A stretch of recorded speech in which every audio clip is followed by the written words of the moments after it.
In just a moment from now, I'll take you through the Corona India dashboard numbers. We've added some very important data sets to this over the weekend. So our programmers and I have been working throughout to try and explain the COVID story and where we are going as intensively as we possibly can. But before I do that, I want to show you what's happened in Chennai, which is reporting about 70% of Tamil Nadu's total COVID cases. The state government has decided to go in for an intense lockdown in the city and 3 neighbouring districts. Tamil Nadu is the second worst affected state in the country, with cases nearing 45,000. The question is, should Delhi and Mumbai follow Chennai's lead as well? Here's our lead story tonight.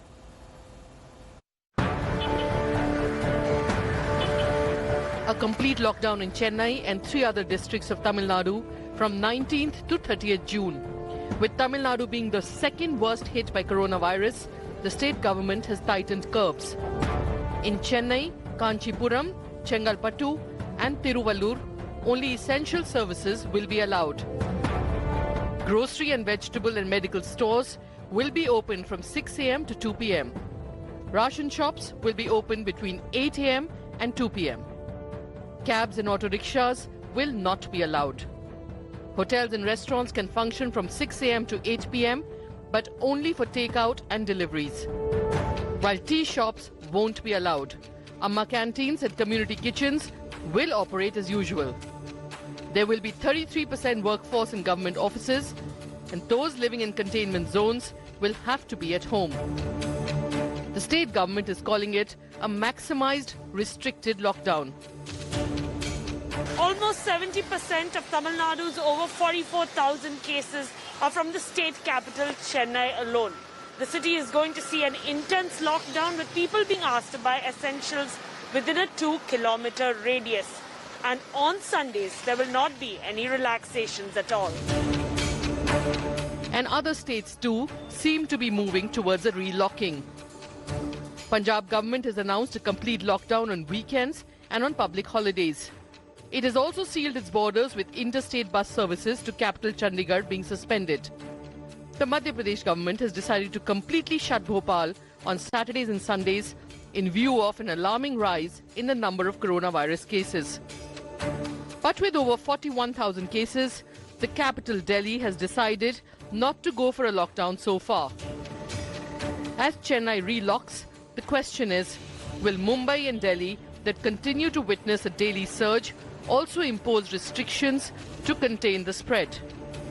Bureau Report, India Today. So is another lockdown inevitable? Is it required? Right now, the Chief Minister is saying no, but Chennai has gone in for another lockdown. I want to welcome first, joining us from the Harvard Medical Center in Boston, Dr. Asish Jha, one of the world's best-known public health experts. With us also on this broadcast, representing the ruling Aam Aadmi Party government in the national capital, its spokesperson Raghav Chaddha squaring off against him, Dr. Sambit Patra of the Bharatiya Janata Party. And then we'll deal with what the Prime Minister is going to say to state chief ministers tomorrow. For that, we have our national affairs editor Rahul Srivastava. But I don't want to involve the doctor in the politics of what's playing out. So I first want to spend about 5 minutes just talking to Dr. Asish Jha, and then we'll kickstart the political debate. And as I do this, I'll take our viewers through the COVID numbers on this Corona India dashboard and then get Dr. Jha to signal his areas of concern from an Indian perspective. At this moment, 79 lakh total confirmed cases globally. India is at number 4. We're at 3,32,000 confirmed cases. Russia is at number 3 with 5,36,000 confirmed cases.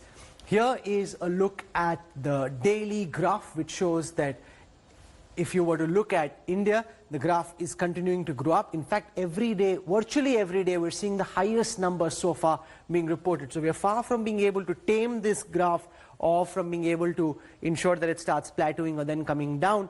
The graph continues to rise. Maharashtra is India's most impacted state with about 1,07,000 cases, almost 4,000 deaths. Then there is Tamil Nadu, which at this moment has 44,661 cases, 435 deaths. Then there is the national capital of Delhi, where the deaths are more, 1,327, and there are 41,182 confirmed cases. Then there is Gujarat.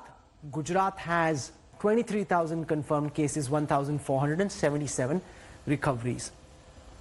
I want to show our viewers the tracker, which really shows, and this is the concern that I have, the manner in which India is now, the number of cases is surging. But as doctors are saying again and again, relative to the size of the population, it's only inevitable that cases surge. In India, look not just at the number of cases, but at the number of deaths. That is crucial. And when you look at the number of deaths in India relative to the other countries, like the United States, like Brazil, like Russia, the number of deaths in India are far, far, far fewer. And that is important. At this moment, 9,520 deaths in India, while in the UK there were 41,000 deaths, Brazil 43,000 deaths, and in Russia and in the United States 1,15,000 deaths. Here is the world trajectory. Now the problem here, and we'll start by asking Dr. Jha about the trajectory. India has now overtaken Russia. So if you look at this, just at the speed at which cases are growing in India, you'll see the curve come on your screen right now. India has now, in terms of the rate of spread, overtaken Russia. Dr. Jha, there's a lot of concern because for most people who are watching, for the longest time, COVID was something they saw on television, read about in the newspapers, but it wasn't impacting people around them. Now we're at a stage where virtually everybody who's watching you live at this moment knows somebody or the other around him who's been hit by coronavirus. Net, what are you making of the big picture emerging from India? Yeah, Rahul, thank you for having me on.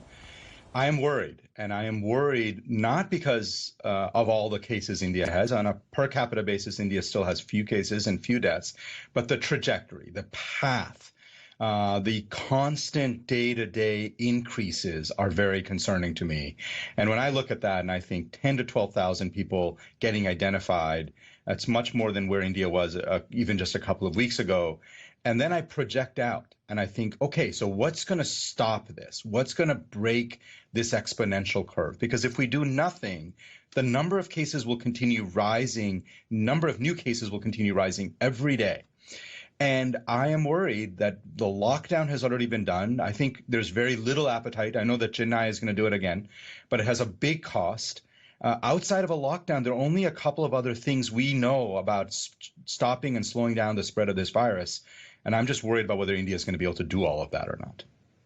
No, so what is it that you're talking about? Because I want to show our viewers the cases being reported just over the last 24 hours. And if you look at it now, the number of cases being reported in India is third highest globally. The US reported 19,000 cases, Brazil reported 17,000 cases, India reported 11,000, which is more than Russia, the United Kingdom, France, Italy have hardly any more cases. And if you look at the global list of cities, whether it's a Delhi, Mumbai or a Chennai, are now in the top 10 list of COVID impacted cities globally. You've got Sao Paulo, Santiago and Lima ahead, but after that you've got a whole stack of Indian cities. Now, India is really becoming the next big, or it already is, the hotspot globally. Far from being the area which is doing really well, India is now a global hotspot for COVID. Dr. Jha. Exactly. And that's the worry here, is that it is becoming the global hotspot. And remember, we are still early in this pandemic with many, many, many months to go before there is a vaccine, probably about a year to go before there's a vaccine. And so the question in front of us is, what is India's strategy for slowing down the spread of the virus? And there are only three things that we know that make any difference at all. One is social distancing. The lockdown is the most extreme version of that. Second is testing, tracing, and isolation. And the third is wearing masks. And wearing masks is relatively cheap and easy, and I think it is very important that people start really doing that in an aggressive way. We've been talking about testing since the beginning of this, Rahul, and we know that while India has made some progress and good progress, it is far from where it needs to be on testing. And then the third one that we're going to have left is social distancing and lockdown, and I think we all want to figure out how do we avoid lockdowns over and over again for the next year.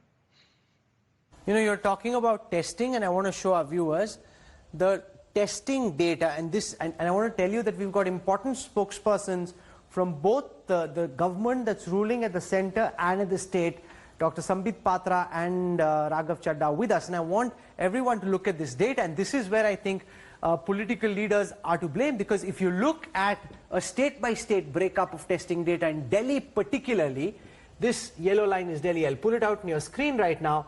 You actually see from about the beginning of June, testing numbers in Delhi are coming down. So far from going up, the testing numbers now just over the last, say, about 24 to 48 hours, you're seeing a slight bump, but testing numbers are coming down, and that really is a very big problem. But that problem is not unique to Delhi. Pick another state. Take, for example, I'll just call on our screen the data for Gujarat. While for a while the testing numbers are going up, here again, testing numbers in Gujarat plateauing. So it's not just the Aam Aadmi Party that's at fault. Look at other states as well. Testing numbers, they're plateauing. Let me take some other state. Let's take Maharashtra, for example. Okay, the graph that moves on your screen is now of Maharashtra. Here again, for a very long time, testing numbers, instead of going up, are actually coming down. Now, just over the last 48 hours, you see a slight bump, but actually testing numbers have been coming down. Uttar Pradesh testing numbers are going up, so that you can, but relative to the total size of the population, no. But net, the testing numbers in UP are going up. Take Rajasthan, for example. I'll call the Rajasthan numbers on your screen right now.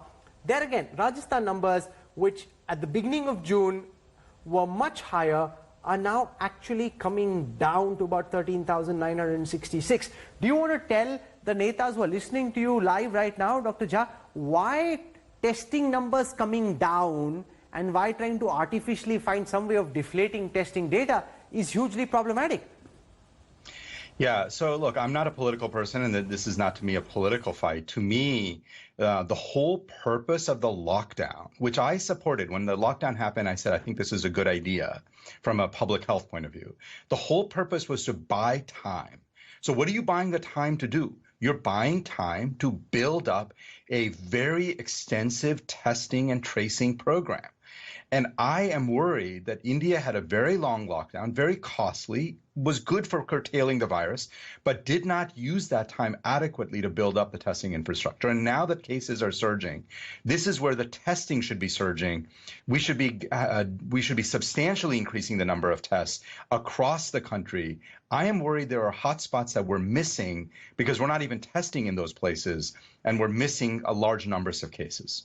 So let's use that as the one response, and as I said, I'll keep the doctor away from the politics because that's not what this is about. And I want to put that question first to Raghav Chaddha of the Aam Aadmi Party, and I'll put out the Delhi testing numbers on your screen again. This is a 7-day rolling average because one day can show a spike or a big fall. But if you look at a rolling average, the numbers are net coming down from about the beginning of June. You actually see a decline, and then there's a slight bump.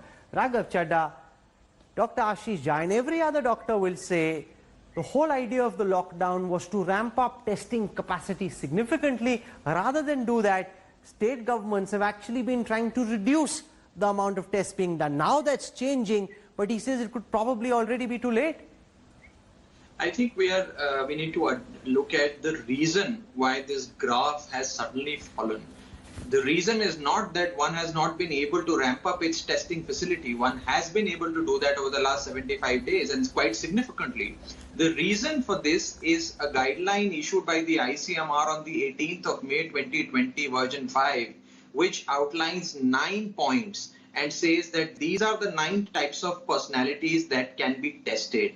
We copy-pasted those guidelines and implemented in Delhi. And as you rightly point out, Rahul, we are not the odd one out. It's not that this problem is unique to Delhi. You look at Gujarat, you look at Maharashtra, Madhya Pradesh, Karnataka, whichever state you look at, has complied with the guidelines of the ICMR and has ensured that in letter and spirit there is compliance of these guidelines. Like every other government, our government also copy-pasted those 9 points and ensured its compliance. Now, as a result of which, what we saw that a lot of people were excluded from the the criteria that one had to meet in order to get oneself tested for COVID-19. That is being revised as we speak. Yesterday, a very productive meeting between the Honorable Home Minister as well as the Honorable Chief Minister happened, in which a fresh look, a relook at the entire testing paraphernalia and the criteria was done.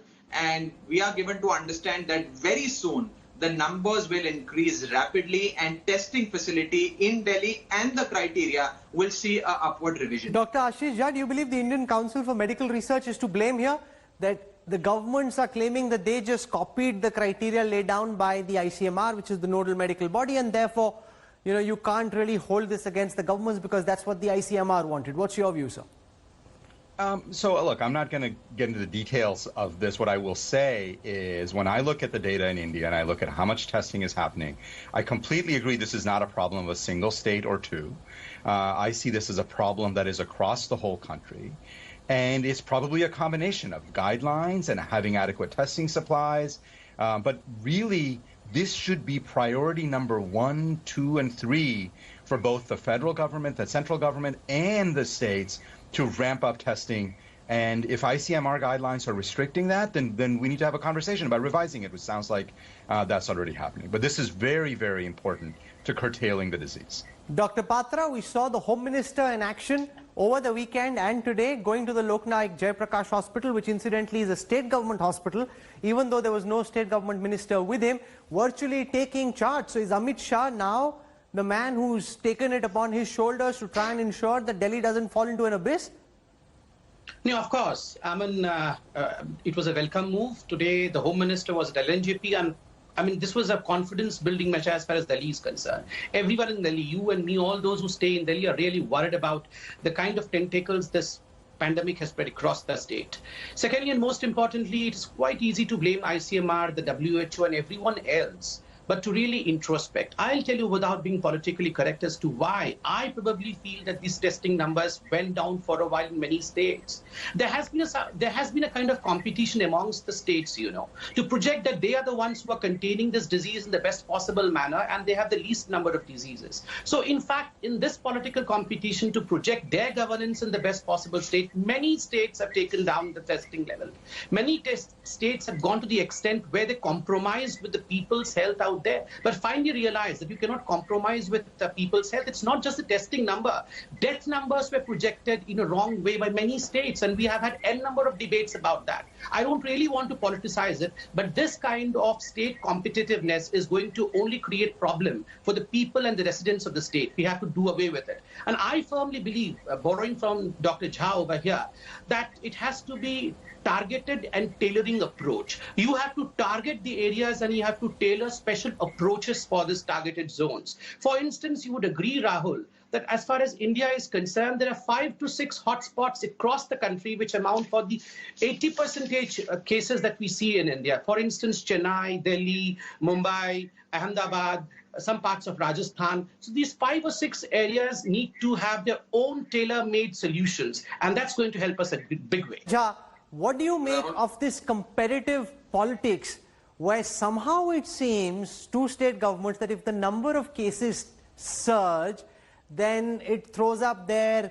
inability to keep COVID under control. Therefore, they kind of start reducing the number of people being tested. If you didn't test, you never know. And therefore, it seems as if things are better than they actually are. And that seems to be just the instinct of our politicians cutting across the political divide that seems to be at play. Why, according to you, is that such a self-defeating strategy? Yeah, it's a very self-defeating strategy. It's a very short-term strategy.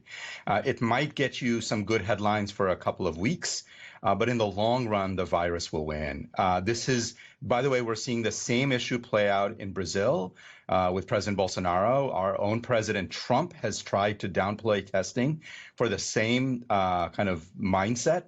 Here's the bottom line. Testing doesn't cause the cases, the virus causes the cases. You can put blindfolds on and act like you're not going to see the cases, but at some point it will become overwhelming. When I'm looking across the Indian subcontinent and also, looking at data on death, for instance, I'm very worried that we're continuing to miss a large number of cases out there. The best models right now suggest that every day maybe 30 to 50,000 Indians are getting infected. We're only capturing 10 or 12,000 of them.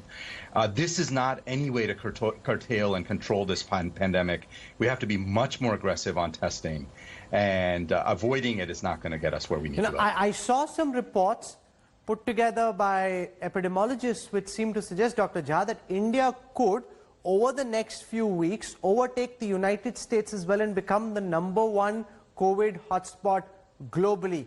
Looking at the data and looking at the projections, sitting where you are, is that your apprehension as well, Dr. Jha? That is my worry. And this is not a place where India wants to be number one. I believe India has the capacity, the intellectual and financial capacity to curtail this virus, but it has to be very, very aggressive. The one thing we have learned from countries that have done a good job and have managed to control the virus is that they always act aggressively and they chase after the virus, and they are not reactive to the virus. I think we need a shift in mindset in India that really sees the virus as an enemy, and we have to go after it very, very hard. And there, Dr. Patra, questions will be asked about the manner in which the virus was presented before the people, where top politicians, if they present the virus as being death, that if you get the virus, then it's the end of time, and therefore there is a stigma attached and people don't really want to test positive because not something that you in fact are a COVID recovered patient yourself. So that's, you have some personal experience around it, but A, there is stigma. B, our netas have presented this as if, if you get COVID, it's the end of the world and therefore stay home, and therefore you've built this idea in people's head that even if they have a little bit of a cough and a cold, they'd rather, some of them, not get tested, not get found out, because if they do, then they believe that there'll be a huge stigma around it, and that's part of the problem, Dr. Patra. First and foremost, I would like to amend the statement, the question of yours, by saying that the netas have projected it, any neta, be it the BJP netas, the Aam Aadmi Party neta or the Congress netas. I don't believe any neta has projected the disease in a way where you should stay quarantined in your home. It is a necessity.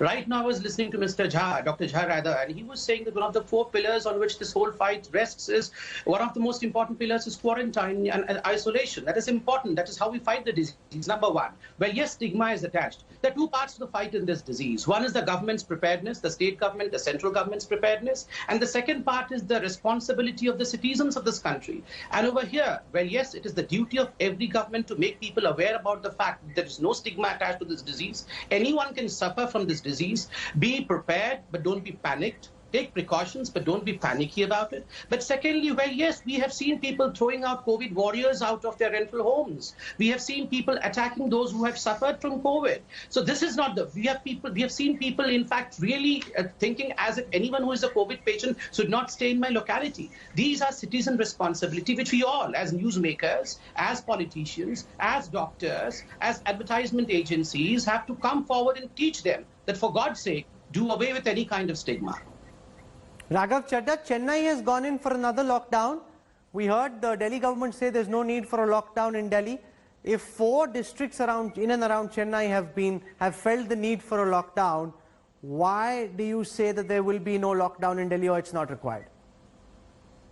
Look, first of all, as the Honorable Doctor on your panel also pointed out, that lockdown was essentially to buy time to ramp up your public health machinery. And I think that time that we had bought has served its purpose. We are able to put in place a public health infrastructure which can cater to people.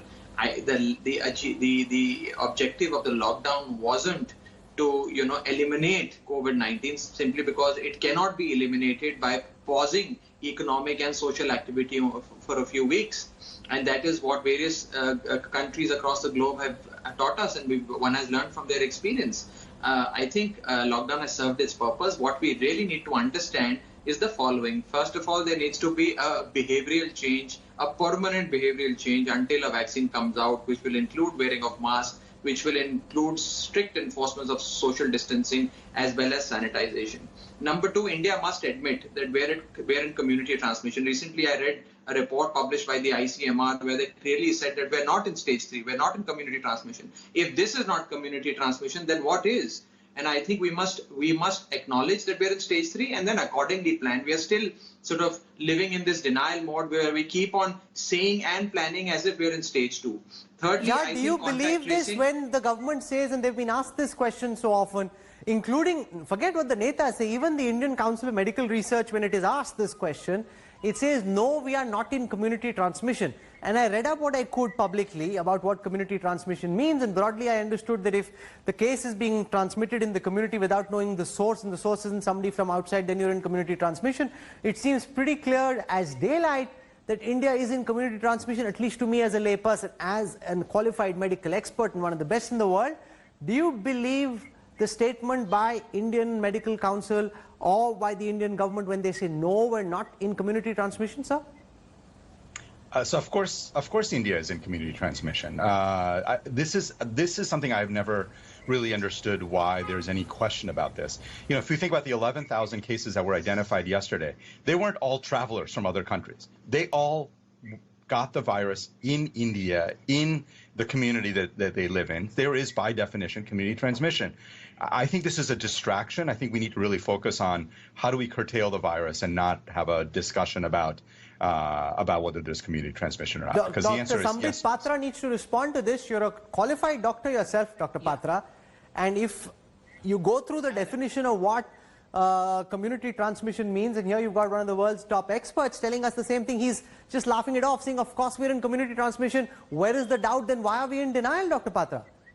Two things, and I firmly believe that ICMR also has qualified doctors and experts as well. So it's not that whatever they have said are wrong. Number two, as far as community transmission is concerned, I was listening to Mr. Guleria, Professor Guleria rather, on your channel, and he said there are two things. As far as community transmission across the length and breadth of the country is concerned, of course not. It has not taken place. For instance, there are many states, many cities, many small towns which do not have the requisite number of COVID cases to say that they have community transmission. Secondly, well, yes, the hotspots, some hotspots probably in Delhi may be having community transmission. I cannot vouch for that. Let's wait for the ICMR report. But does that change your attitude towards fight? You have to be prepared for the fight. You have to have beds. You have to have ventilators. You have to ramp up testing. That's what is being told even by the expert over here on the panel, that this is just a nomenclatural difference that does not make much difference. That does not make much difference. Your preparedness. Dr. Jha, does this make sense to you? No. This is the best definition we've heard, that, okay, we may be in local community transmission, but at a national level, we're not in community transmission yet. Does that make any sense, or is that just verbal gymnastics? I don't think it's useful. I don't think it helps us fight the virus more effectively. So if the question is, does every village and does every district, town in India have community transmission? Probably not. Almost surely not. But to me, that's not the interesting question. The question is there virus being transmitted in many communities across India? Absolutely. Probably not just in those hotspots, but in other places as well. And instead of arguing about this, I think what we need to do is come up with a plan that stops India from becoming the epicenter of this pandemic, which we all agree is not a good idea, and we have to find a way to. Raghav Chaddha wants to come in on the issue of community transmission. Raghav. I don't quite agree with my colleague Sambit Patra from the BJP when he says that we're in local community transmission and not a countrywide community transmission. Yes, we may not be in a countrywide community transmission, but when a countrywide lockdown was imposed, an argument could have been made that why not do a local lockdown? Why not do Delhi, Bombay, Ahmedabad, Chennai, Calcutta? But a countrywide lockdown was imposed. Similarly, I feel we are in a stage of a pan-India community transmission, and it's only going to grow further until we actually come out with a vaccine or a medicine. That's one. Number two, the first point or the first step towards solving a problem is acknowledging that there exists one. We must first acknowledge that we're in stage 3 community transmission, and it is entirely incorrect to suggest that we need to be prepared for all stages, etc., simply because the protocols that the WHO has put in place for stage 1 are different from stage 2, are different from stage 3, are different from stage 4. And therefore, if we acknowledge that we're in stage 3, different protocols and different procedures will be set in motion. And I think we as a country need to debate this and arrive at a conclusion. Sambit wants to counter that. Sambit? Yeah, I have a simple question over here. Supposedly, as my good friend Raghav puts in, as many in the Aam Aadmi Party, despite the contrary view from the ICMR, put in that there is community transmission, say in Delhi.